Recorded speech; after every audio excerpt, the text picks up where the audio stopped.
You take two extremes. So I've been through many types of transformations in companies, run transformations, run deliveries, run projects, and along all of those journeys, I've dealt with everything from tier 1 Accenture to small little itty-bitty recruitment companies.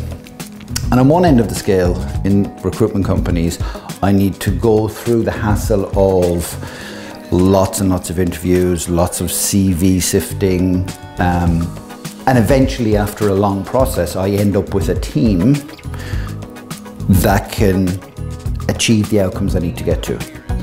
If I've made mistakes, and we always make mistakes, some of those people might not fit.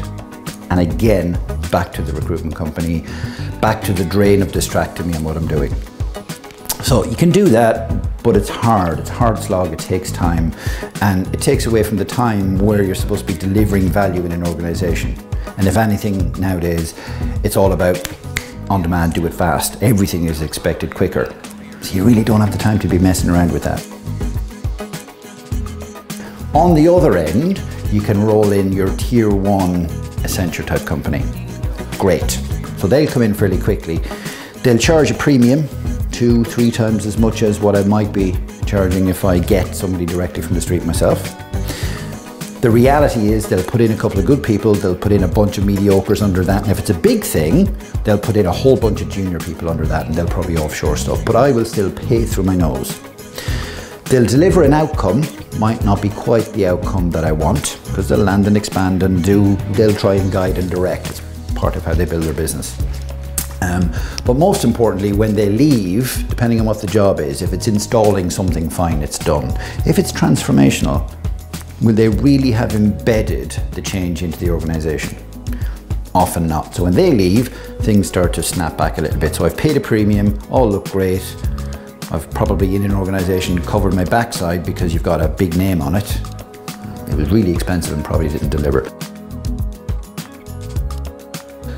Take S&S.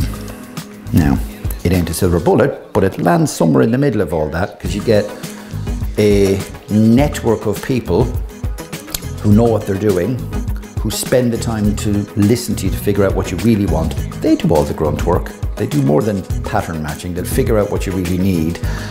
My experience has been I was looking for a 1 in 3 hit rate. Most of the time it was more 1-to-1. So literally you ask for and you get unless you have not really described properly what you wanted. So far that's been great. The team as a service model that S&S have gives you the ability to think about how much of this do I need after whatever program. And again, if it's transformation, you might want to embed some of this in the organization. Again, that can be part of it. You don't get that with some of the larger companies, or if you do, you're going to get some very junior people. So it just lands in a bit of a sweet spot where you seem to have access to really good people. And trying to do some of these things, it's often not about big teams of mediocre people, it's about small teams of people who really know what they're doing.